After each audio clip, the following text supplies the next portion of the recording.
My dear students, welcome to your master chem channel. कैसे हैं प्यारे बच्चों? Very good. तो आज मैं 11th क्लास के बच्चों के लिए वीडियो एटॉमिक स्ट्रक्चर से लेके आया हूँ, जो है drawback of Rutherford's model. Video काफ़ी छोटा है लेकिन काफ़ी कंसेप्चुअल है। इसमें और चीज़ें ऐड नहीं किया गया है। ऐड करते तो वीडियो लंबा हो जाता। अगला वीडियो अगले टॉपिक का वीडियो नेक्स्ट जो है में जाएगा, नेक्स्ट वीडियो में जाएगा अगला टॉपिक। तो आप देखिए इसमें क्या है, रदरफोर्ड्स के मॉडल की क्या कमियां रही हैं, क्या ड्रॉप बैक रहा, क्यों उनका मॉडल सफल नहीं हो पाया। बहुत कुछ वो कहना चाहते थे, कहे भी, लेकिन जो उनकी कही हुई बात को आगे क्यों नहीं बढ़ पाई, क्या दिक्कत थी, है ना। तो उसी के बारे में आपको समझना है। हाँ तो प्यारे बच्चों, यहाँ पर है drawback of Rutherford's model. तो there are following drawbacks of Rutherford's model. Rutherford's model में निम्न कमियां थी। कमियां वो क्या, कौन कौन सी कमियां हैं? सबसे बड़ी बात तो ये है, सबसे पहली बात ये है कि inability to explain the stability of stability of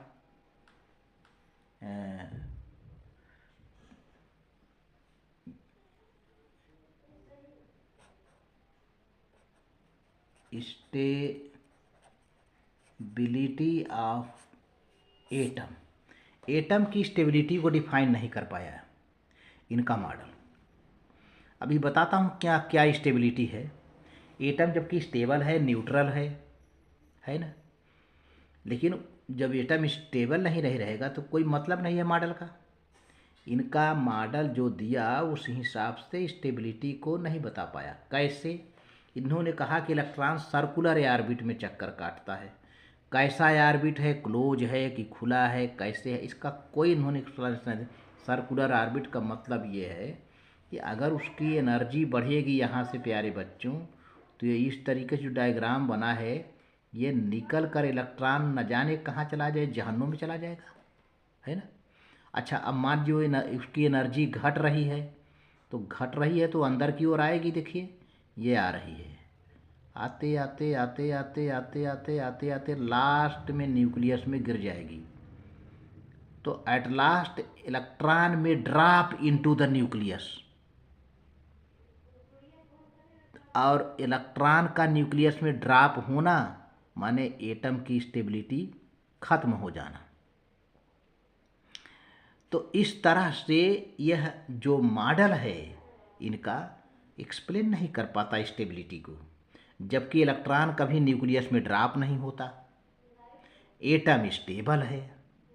जो इन्होंने मॉडल दिया उस बेसिस पर अगर देखा जाए, दोनों पक्ष में अगर एनर्जी बढ़ती है तो इलेक्ट्रॉन न जाने कहाँ चला जाए, न्यूक्लियस से काफ़ी दूर चला जाएगा। अगर एनर्जी उसकी घटती है, घटते घटते घटते घटते, तो लास्ट में एट लास्ट इट में ड्रॉप इनटू द न्यूक्लियस। तो ये स्टेबिलिटी को नहीं बता पा रहा है। दूसरी पॉइंट है प्यारे बच्चों, inability to explain the line spectra of the element. जो लाइन स्पेक्ट्रा है, Balmer series, Lyman series, Balmer series, Paschen series, Brackett series, Pfund series है, उसके हर एक लाइन के अपने अपने वेवलेंथ हैं, फ्रीक्वेंसी है, तो जिसको बाद में आकर के हाईलाइट किया गया है। ये सब चीज़ें इनकी मॉडल नहीं बता पा रही है ना। थर्ड पॉइंट है inability to describe the distribution of electrons and energies of the electrons. ये भी नहीं बता पाया ये मॉडल कि इलेक्ट्रॉन का डिस्ट्रीब्यूशन एटम में कैसे है, किस तरह से इलेक्ट्रॉन डिस्ट्रीब्यूटेड हैं अराउंड द न्यूक्लियस। तो इन तीनों बातों को बताने में द मॉडल वाज फेल।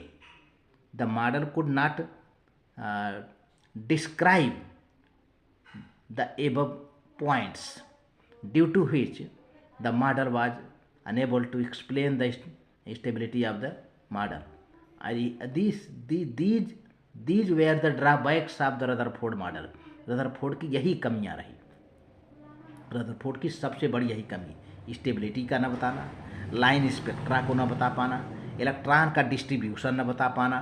तो ये सब सारी बातें मिल करके उनके मॉडल को रिजेक्ट कर देते हैं। तो वीडियो प्यारे बच्चों अच्छा लगे तो लाइक करके सब्सक्राइब कर देना, शेयर कर देना। Very good, thank you.